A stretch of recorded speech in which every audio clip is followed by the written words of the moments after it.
anak-anak, jumpa lagi dengan Bu Vista. Pada kesempatan kali ini, kita akan belajar tentang gejala kuantum dan radiasi benda hitam. Baik anak-anak, kita langsung saja ya. Tentang hakikat kuantum. Menurut teori kuantum Planck, cahaya adalah gelombang elektromagnet diskontinu atau putus-putus, yaitu pancaran dari paket-paket atau bundel-bundel tenaga yang disebut kuantum. Anak-anak, kuantum adalah tenaga terkecil, sedangkan kuantum yang bergerak dengan kecepatan c disebut foton.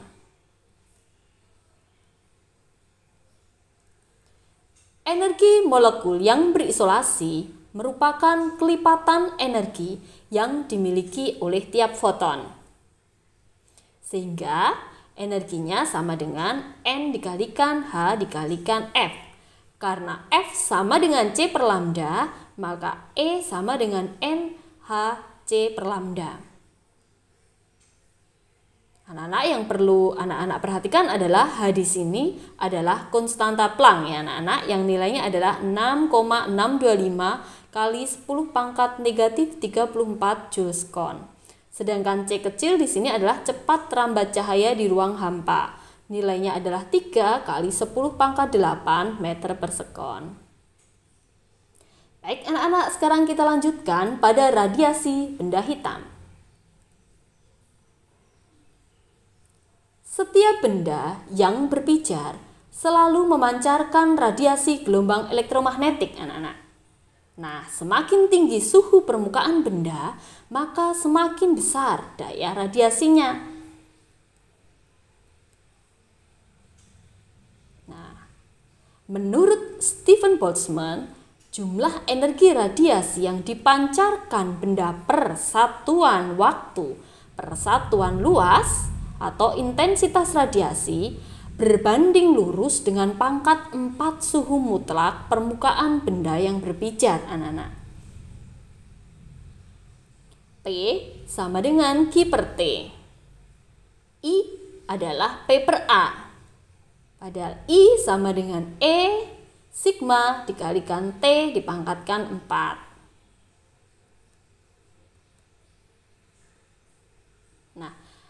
Emisivitas permukaan benda adalah mulai dari 0 sampai dengan 1.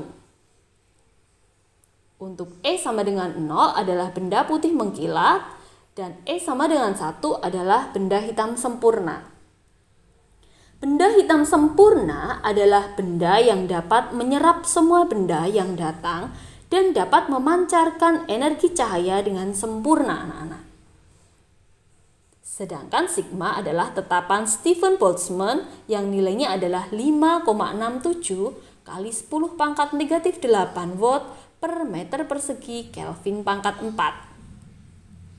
Sedangkan T adalah suhu mutlak. Anak-anak harus Kelvin ya. Oke, sekarang kita lanjutkan untuk pergeseran Wien anak-anak.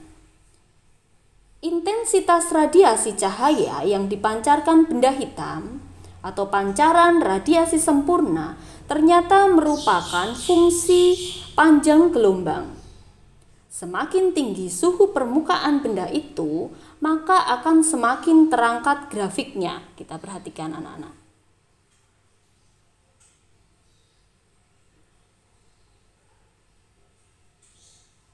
Oke, suhunya kita naikkan, maka grafiknya akan semakin terangkat.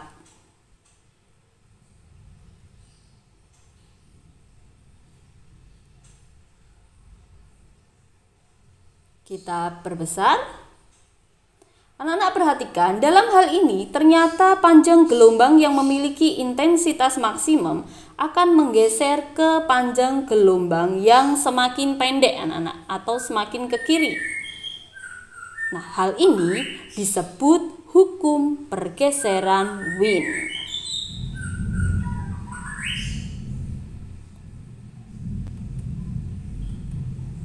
Nih ya, anak-anak ya, diperhatikan. Jadi semakin tinggi suhunya, maka grafiknya akan semakin terangkat. Sedangkan lambda maksimumnya bergeser ke sebelah kiri, semakin ke kiri. Sehingga lambda maksimum dan suhu mutlak itu berbanding terbalik. Ya. Lambda ketika intensitasnya maksimum dengan suhu mutlak berbanding terbalik.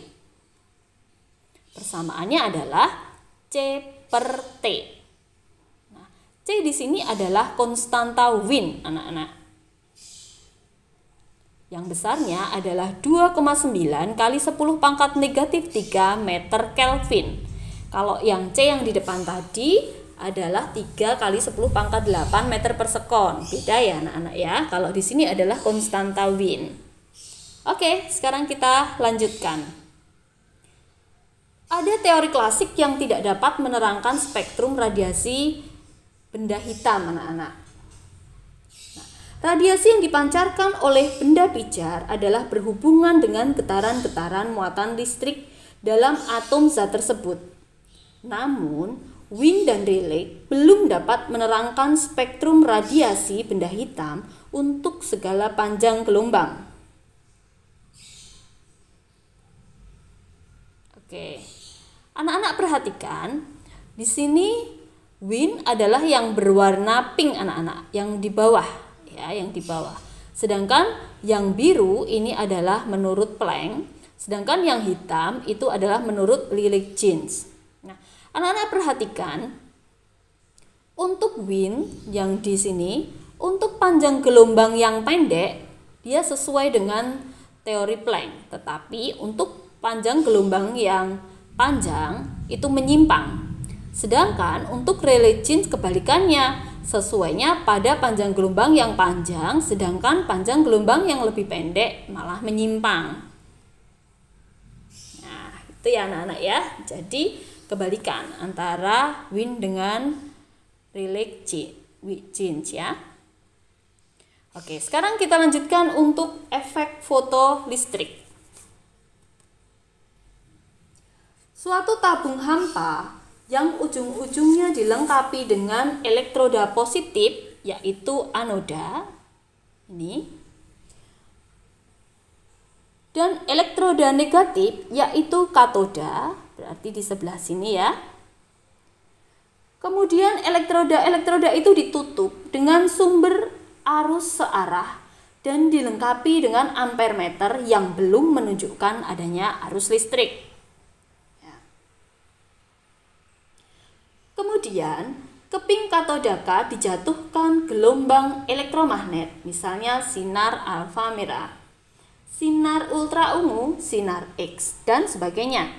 Ternyata ada kemungkinan bahwa jarum ampermeter menunjukkan adanya arus, anak-anak.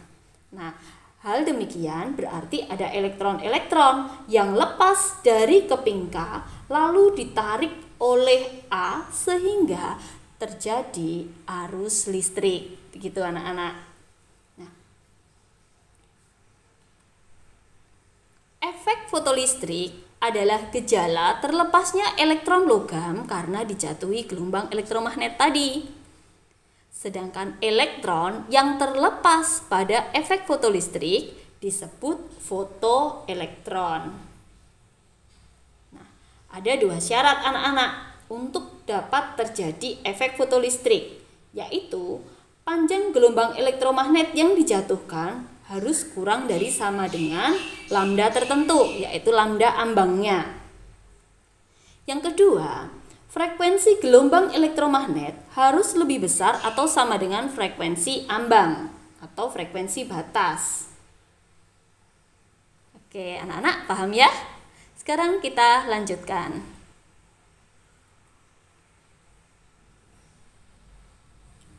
Hubungan antara arus listrik dan beda potensial pada rangkaian efek fotolistrik jika logam katoda dijatuhi gelombang elektromagnet untuk harga intensitas tertentu adalah seperti ini anak-anak. Nah, ternyata arus itu akan semakin besar jika tegangan antara anoda dan katoda juga semakin besar, asal tidak melebihi tegangan tertentu anak-anak. pada tegangan sebesar V sama dengan X ternyata arus tetap. Ini berarti dengan membesarnya tegangan tidak akan memperbesar arus sebab tabung telah jenuh dengan elektron. Sebaliknya anak-anak, pada tegangan V sama dengan negatif V0 di sini, arus akan berhenti. Nah, tegangan negatif V0 inilah yang disebut potensial penyetop, anak-anak. Nah, jika intensitas cahaya diperbesar tetapi frekuensinya tetap, grafik naik namun tetap dimulai dari negatif V0. Arus listrik membesar. Semakin banyak jumlah elektron yang lepas dari logam katoda.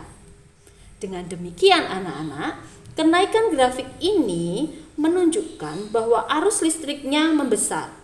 Ini berarti semakin besar pula jumlah elektron yang lepas dari logam katoda. Gejala ini menunjukkan bahwa elektron yang dilepaskan oleh suatu permukaan sebanding dengan intensitas cahaya yang jatuh pada permukaan asalkan frekuensinya sudah di atas frekuensi ambang. Paham ya anak-anak ya? Nah, energi kinetik maksimumnya adalah E dikalikan V0. Dengan E adalah muatan elektron anak-anak 1,6 10 pangkat negatif 19 Coulomb. Nah, V0 tadi adalah potensial penyetopnya.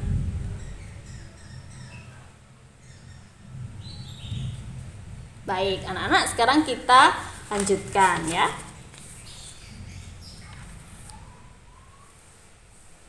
Besarnya energi foton yang dijatuhkan pada permukaan logam ialah H dikalikan F, anak-anak. Nah, energi minimum yang mampu melepaskan fotoelektron disebut fungsi kerja logam di sini. Fungsi kerja logam.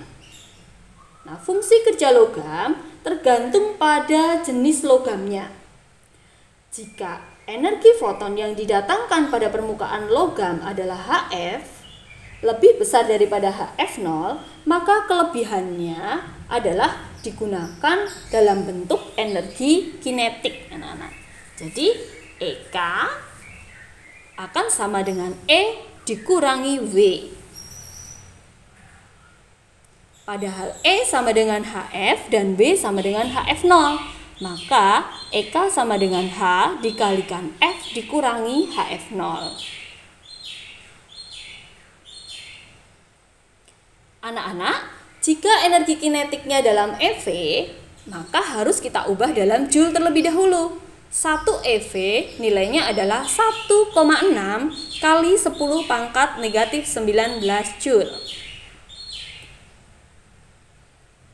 Ini ya anak-anak, W adalah work function atau fungsi kerja logam. Beda logam, maka work functionnya berbeda ya anak-anak. Oke, sekarang kita lanjutkan dengan efek Compton. Jika cahaya atau foton boleh dianggap sebagai pancaran partikel, sedangkan partikel dalam keadaan bergerak memiliki momentum, maka cahaya pun harus memiliki momentum, anak-anak. Jadi, jika cahaya atau foton menumbuk partikel, misalnya elektron, maka energinya menyusut karena diserap oleh elektron. Akibatnya, panjang gelombang foton tersebut membesar. Nah, anak-anak perhatikan di sini ya. Ada foton yang datang, kemudian menumbuk elektron yang diam. Nah, fotonnya akan terhambur membentuk sudut theta, sedangkan elektronnya juga akan terhambur. Nah, ini adalah hamburan Compton, anak-anak. Nah, jika elektron dalam keadaan diam kemudian ditumbuk oleh foton tadi ya, maka foton akan dibelokkan atau dihamburkan dengan panjang gelombang yang membesar dan frekuensi yang mengecil. Nah, hubungan antara panjang gelombang mula-mula dengan panjang gelombang akhir Hubungkan seperti persamaan ini anak-anak. Lambda aksen sama dengan lambda ditambah H per M0C dikalikan 1 min cos alfa atau 1 min cos theta. Jadi lambda aksen itu adalah panjang gelombang foton setelah bertumbukan. Sedangkan lambda adalah panjang gelombang foton sebelum bertumbukan. M0 adalah massa diam elektron anak-anak. Nilainya adalah 9,1 kali 10 pangkat negatif 31 kg. Sedangkan alfa atau theta adalah sudut penyimpangan foton. Oke anak-anak, yang terakhir adalah asas de Broglie. Jika cahaya atau foton dianggap sebagai pancaran partikel menurut Einstein dan Planck, maka menurut de Broglie, pancaran partikel bisa dianggap memiliki sifat penggelombangan anak-anak atau sifat cahaya, yaitu memiliki panjang gelombang. Nah, panjang gelombangnya menurut de Broglie setelah dijabarkan mendapatkan persamaan lambda sama dengan H per P. Nah, P di sini adalah momentum anak-anak. Sama dengan M dikalikan V, maka lambda itu sama dengan H per MV. Dengan lambda adalah panjang de Broglie ya anak-anak ya. M-nya adalah massa partikel, V adalah kecepatan. Bagaimana anak-anak? Apakah sudah paham tentang gejala kuantum dan radiasi benda hitam? Jika sudah paham, Bu Vista ucapkan terima kasih anak-anak dan selamat belajar.